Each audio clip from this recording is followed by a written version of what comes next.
All right, so here we are, Act 5, Scene 3. This is the last scene of the play, last act. So we are going to be done after this scene, and we're now approaching our culminating disaster or catastrophe, and we will find out what the resolution is, although we've already been told this stuff in the prologue, okay? So we are now in a churchyard, in it a tomb belonging to the Capulets, which we know that's where Juliet lies.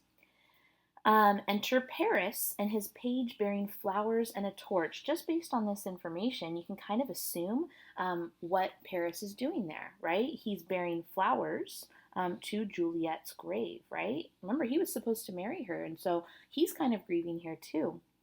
Paris, give me thy torch, boy, hence, and stand aloof. Yet put it out, for I would not be seen under yon yew trees. Lay thee all along, holding thine ear close to the hollow ground, so shall no foot upon the churchyard tread, being loose, unfirm, with digging up of graves, but thou shalt hear it. Whistle then to me, as signal that thou hearest something approach. Give me those flowers, do as I bid thee, go. So Paris says, hey, I'm going to go, put some flowers on Juliet's grave. You stand far off and let me know if anybody's coming.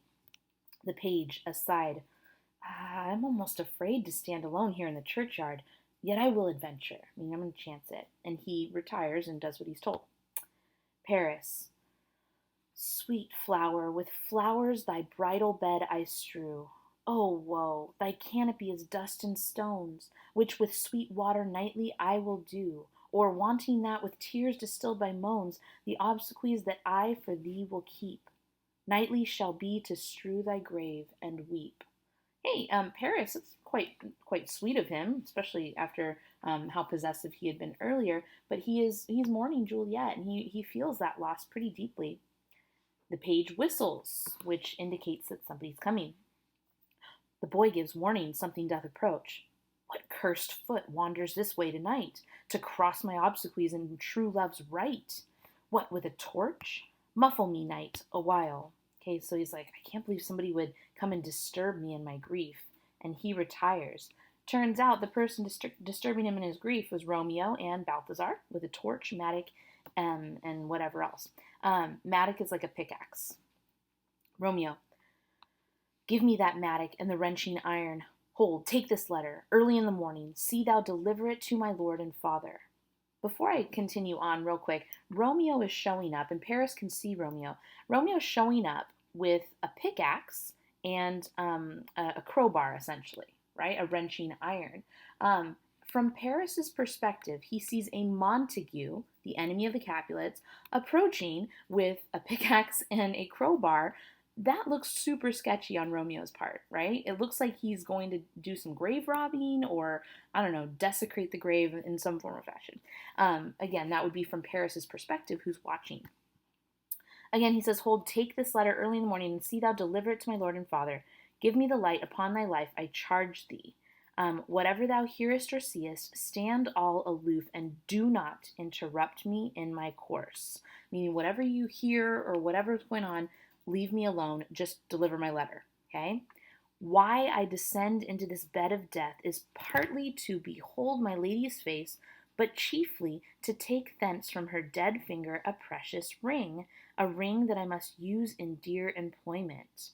Okay, so he tells his servant Balthazar, don't interrupt me. I go partly just to see Juliet's face, but partly because there's a ring that I gave her and I need it back. Okay, now, that's not entirely the truth. We know Romeo's intentions. He's going there to lie with her forever, right? But he's not going to tell his servant that, because then his servant's going to be like, no, I'm not letting you go kill yourself, right? Therefore, hence be gone. But if thou, jealous, dost return to pry, meaning if you're curious about what I'm doing, in what I further shall intend to do, by heaven, I will tear thee joint by joint, and strew this hungry churchyard with thy limbs. So seriously, I'm not kidding when I say leave me alone, because if you come back here, you're dead. The time and my intents are savage wild, more fierce and more inexorable far than empty tigers or the roaring sea, meaning don't test me on this, okay? Balthazar, I will be gone, sir, and not trouble you. Romeo, so shalt thou show me friendship. Take thou that. Live and be prosperous, and farewell, good fellow. Balthazar aside, For all this same, I'll hide me hereabout. His looks I fear, and his intents I doubt. Okay, so good old Balthazar, he's actually a pretty good friend here. He's like, I don't like the way Romeo's looking right now.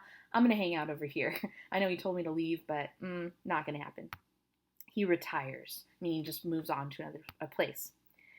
Romeo, thou detestable maw, thou womb of death, gorged with the dearest morsel of the earth. Thus I enforce thy rotten jaws to open, and in despite I'll cram thee with more food. Okay, this is kind of a little bit of an extended metaphor here. He's talking about the tomb itself, and he's about to break it open, and he's calling the tomb a maw, or a mouth or a stomach, something that like is going to get fed. He says, "You're a womb of death, gorged with the dearest morsel of the earth," meaning you, tomb, have swallowed up death and the tomb have swallowed up the most precious thing in the world, Juliet. Thus I enforce thy rotten jaws to open, and in despite I'll cram thee with more food, meaning I don't care whether you want this or not, but you're going to receive another morsel today. You're going to get fed again tonight. He opens the tomb, and Paris, this is that banished haughty Montague that murdered my love's cousin, with which grief it is supposed the fair creature died. Notice that it's assumed that Juliet died of grief for Tybalt, okay? And here, talking about Montague, is come to do some villainous shame to the dead bodies. I will apprehend him. So Paris, being fairly noble, is going, I see the enemy of what would have been my in-laws coming and breaking into a tomb. I don't really know his intention, but something villainous here. And he goes, I'm going to stop him. He comes forward. Stop thy unhallowed toil, vile Montague. Can vengeance be pursued further than death? Meaning, you already killed Tybalt. What more do you want? Condemned villain, I do apprehend thee. Obey and go with me, for thou must die. So Paris is like not having Romeo's presence there. Romeo, I must indeed, and therefore came I hither, meaning, yeah, I'll be happy to die in just a minute. Good gentle youth, tempt not a desperate man. Fly hence and leave me. Think upon these gone, let them affright thee. I beseech thee, youth, put not another sin upon my head by urging me to fury. Oh, be gone. By heaven, I love thee better than myself, for I come hither armed against myself, meaning I'm planning on doing myself injury. Stay not, be gone, live, and hereafter say, a madman's mercy bade thee run away. So Romeo's like, look, dude, you're catching me at the wrong time. I actually want the same thing that you do. I want to see me dead too. But the problem is, if you try and do it, I'm going to kill you. Okay, so be careful, dude. Paris, I do defy thy conjurations. Meaning, I don't believe you. And apprehend thee for a felon here. Romeo, wilt thou provoke me? Well, then have at thee, boy. And they fight. The page looks on. He says, oh, Lord, they fight. I will go call the watch. So he's going to go get some guards. He exits. Paris, oh, I am slain. And he falls. If thou be merciful, open the tomb and lay me with Juliet. And officially he dies. So another one bites the dust in Romeo and Juliet, and the next victim is Paris. So Romeo has now killed two people, Tybalt and Paris. But notice he has one request: lay me with Juliet, right? At least let me rest in peace with my future bride, or what he thought was going to be a future bride, which is really awkward to ask of her actual husband, but okay. He doesn't know that. Romeo, in faith I will. That's kind of nice. Let me peruse this face. Mercutio's kinsman, noble county Paris. So he now is finding out who he's just killed. Romeo actually didn't know who he was killing when he was killing him. And it turns out it's Mercutio's kinsman, Count Paris. So they're all kind of in the noble family. By the way, if he's Mercutio's kinsman and he's a count, remember that Mercutio is a relative of the prince, which probably means that the count, also a form of kind of nobility, is probably related to the prince too. What said my man when my betossed soul did not attend him as we rode? I think he told me Paris should have married Juliet. Said he not so? Or did I dream it so? Or am I mad, hearing him talk of Juliet, to think it was so?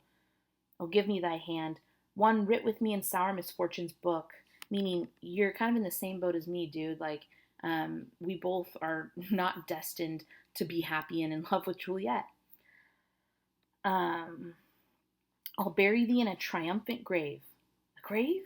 Oh no, a lantern, slaughtered youth, for here lies Juliet, and her beauty makes this vault a feasting presence full of life, or of light, excuse me. Death, lie thou there by a dead man interred. He lays Paris in the tomb. How oft when men are at the point of death have they been merry? Meaning Romeo's finding himself actually kind of happy, even though he knows he's about to kill himself, which their keepers call a lightning before death. Oh, how may I call this a lightning? O my love, my wife, death that hath sucked the honey of thy breath hath had no power yet upon thy beauty. Thou art not conquered. Beauty's ensign yet is crimson in thy lips and in thy cheeks. And death's pale flag is not advanced there.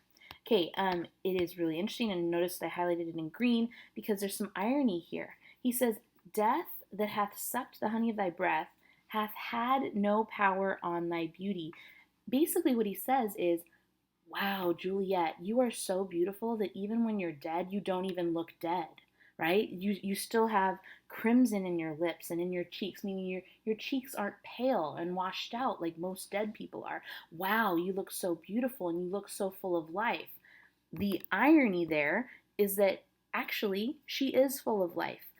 Juliet is not dead. Okay, so Romeo doesn't know that, and yet he comments on her beauty and how death hath had no power over her. But the reality is, it hasn't had any power over her. Okay, and he just doesn't know that. Tybalt, liest thou there in thy bloody sheet? Oh, what more favor can I do to thee than with that hand that cut thy youth in twain to sunder his that was thine enemy? Meaning, look, I'm going to do you a favor, Tybalt, because the person that killed you, I'm going to kill that person. That's himself, by the way. That's Romeo. Forgive me, cousin. Ah, dear Juliet, why art thou yet so fair? Well, actually, Romeo, because she is not dead. Shall I believe that unsubstantial death is amorous, and that the lean, abhorred monster keeps thee here in dark to be his paramour? For fear of that, I still will stay with thee, and never from this palace of dim night depart again. Here will I remain with worms that are thy chambermaids. Oh, here will I set up my everlasting rest, and shake the yoke of inauspicious stars from this world-wearied flesh. Eyes, look your last. Arms, take your last embrace. And lips, O you, the doors of breath, seal with a righteous kiss a dateless bargain to engrossing death. Come, bitter conduct, come, unsavory guide, thou desperate pilot, now at once run on the dashing rocks thy seasick weary bark. Here's to my love. He drinks the poison. O true apothecary, thy drugs are quick. Thus with a kiss I die. He kisses her and then he dies. Okay. Again, I think it's really important to just understand that he keeps commenting on her beauty and how lovely she looks and how she doesn't even look dead. But the truth is, she's not dead. And so if Romeo maybe had just waited a little bit longer, as we'll see, this could have been avoided. Now enter, at the other end of the churchyard, Friar Lawrence with a lantern, crow, and spade. By the way, could he not have gotten there just a few minutes earlier to tell Romeo? Just saying. It's kind of like fate and chance again, that he just so happens to get there just a little too late. Friar Lawrence. St. Francis be my speed. How oft tonight have my old feet stumbled at graves. Who's there? Balthazar. Here's one, a friend, and one that knows you well. Friar Lawrence. Bliss be upon you. Tell me good, my friend. What torch is yon that vainly lends his light to grubs and eyeless skulls? As I discern, it burneth in the capel's monument. Balthazar. Well, it doth so, holy sir, and there's my master, one that you love. Friar Lawrence. Who is it? Balthazar. Romeo. Friar Lawrence. How long hath he been there? Okay, so now he's concerned because he knows Romeo is in the Capulet monument. Balthazar. Well, full half an hour. Friar Lawrence. Go with me to the vaults. Balthazar. I dare not, sir. My master knows not, but I am gone hence, and fearfully did menace me with death if I did stay to look on his intents. Friar Lawrence. Well, stay then. I'll go alone. Fear comes upon me. Oh, much I fear some unlucky thing. Balthazar. As I did sleep under this yew tree here, I dreamt my master and another fought, and that my master slew him. Oh, dude, Balthazar, you didn't dream that. That really happened. That was Romeo killing Paris.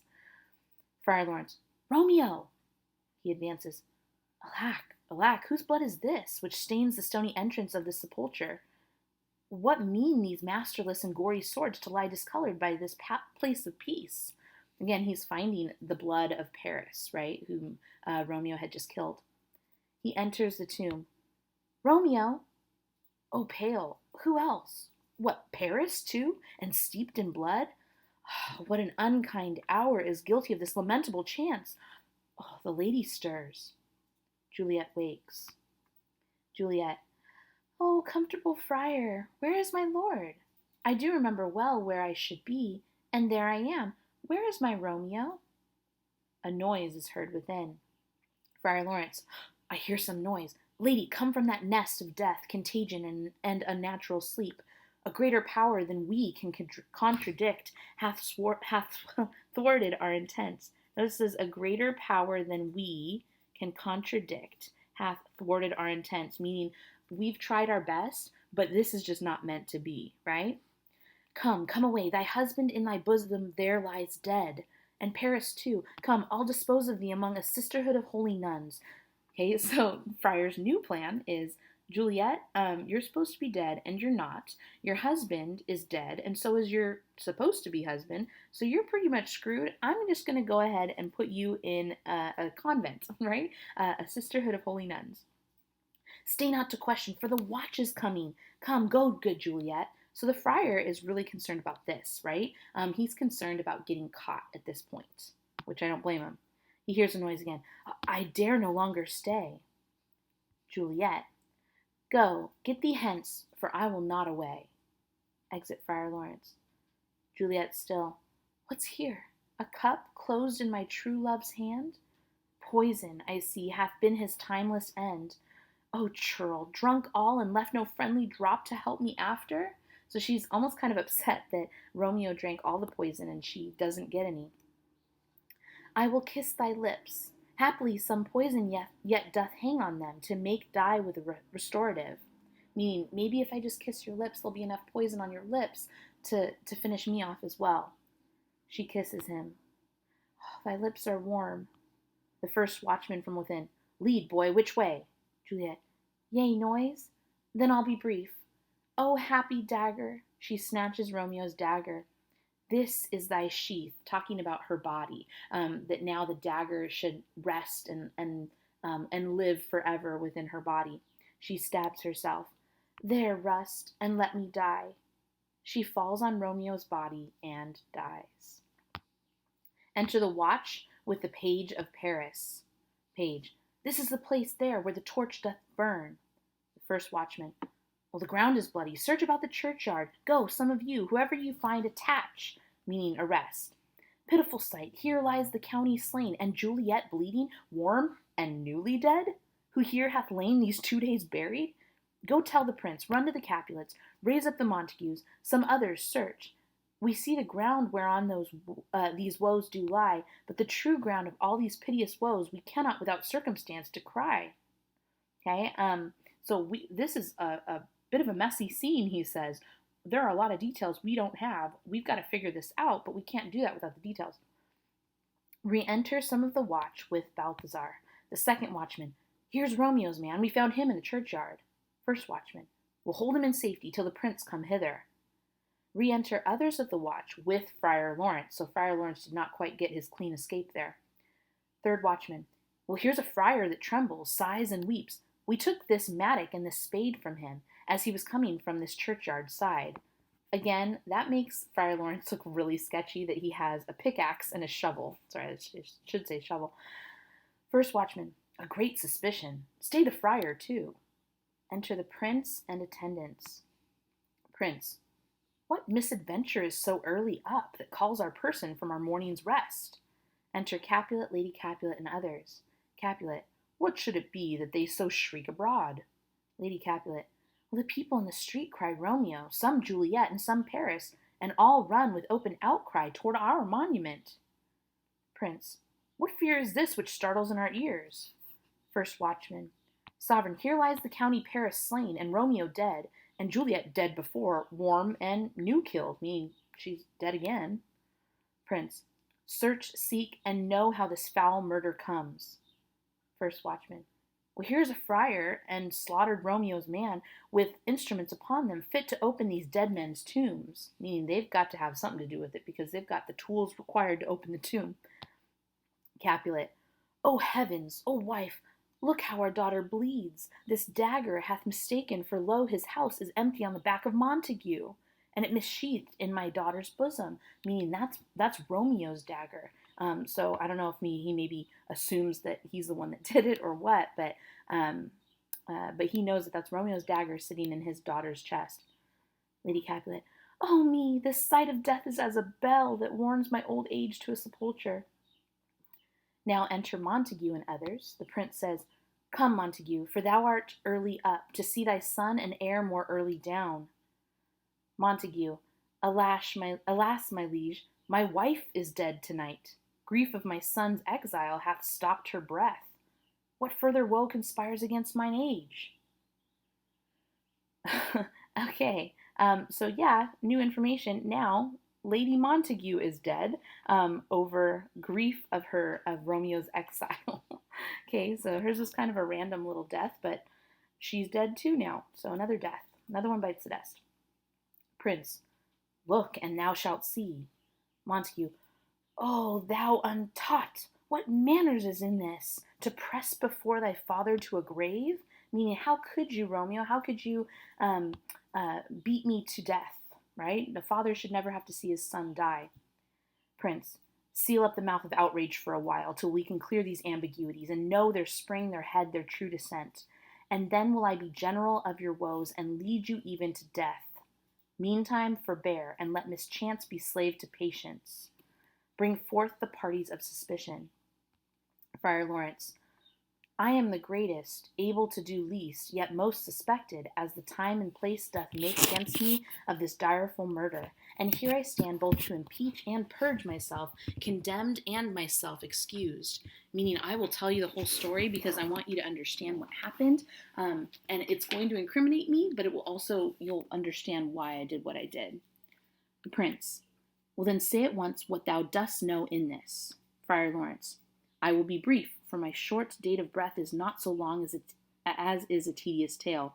Real quick, I find that interesting. He says, I'll be brief, because look how long he spends talking. He's not brief. But here we go. Romeo there dead was husband to that Juliet, and she there dead, that Romeo's faithful wife. I married them, and their stolen marriage day was Tybalt's doomday, whose untimely death banished the new-made bridegroom from the city, for whom, and not for Tybalt, Juliet pined. You, to remove that siege of grief from her, betrothed, and would have married her perforce to county Paris, well, then comes she to me, and with wild looks bid me devise some mean to rid her from this second marriage, or in my cell there would she kill herself. Then I gave her, so tutored by my art, a sleeping potion, which so took effect as I intended, for it wrought on her the form of death. Meantime, I writ to Romeo that he should hither come as this dire night, to help to take her from her borrowed grave, being the time the potion's force should cease. But he which bore my letter, Friar John, was stayed by accident, and yesternight returned my letter back. Then, all alone at the prefixed hour of her waking, came I to take her from her kindred's vault, meaning to keep her closely at my cell till I conveniently could send to Romeo. But when I came, some minute ere the time of her awakening, here untimely lay the noble Paris and true Romeo dead.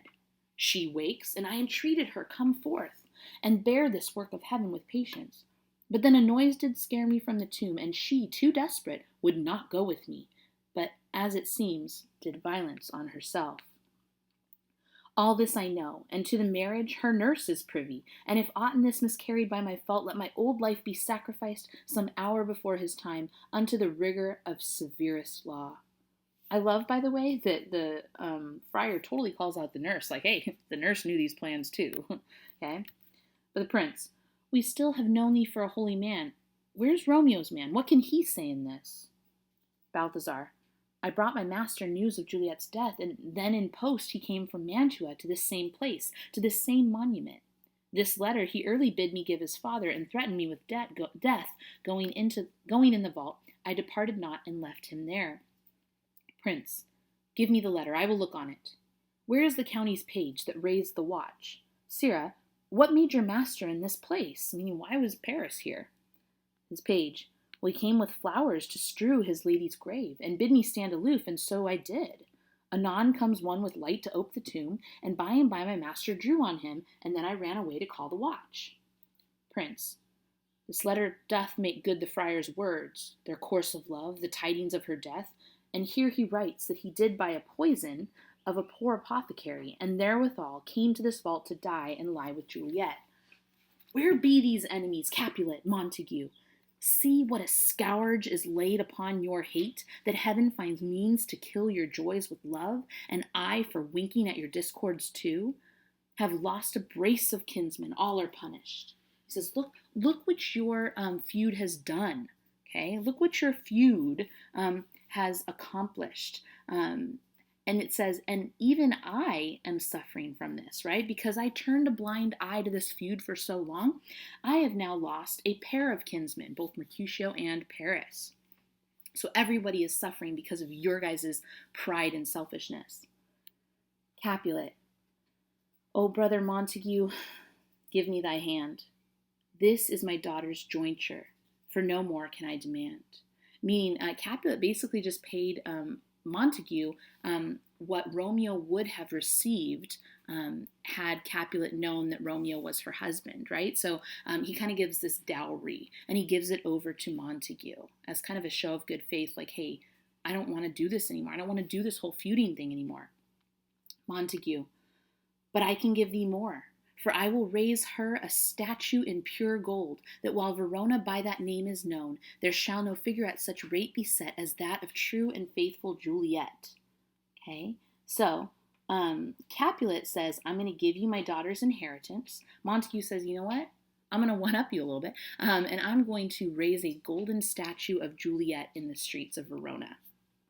Capulet, as rich shall Romeo's by his ladies lie, poor sacrifices of our enmity, meaning these kids didn't deserve this, right? They didn't deserve to die like this.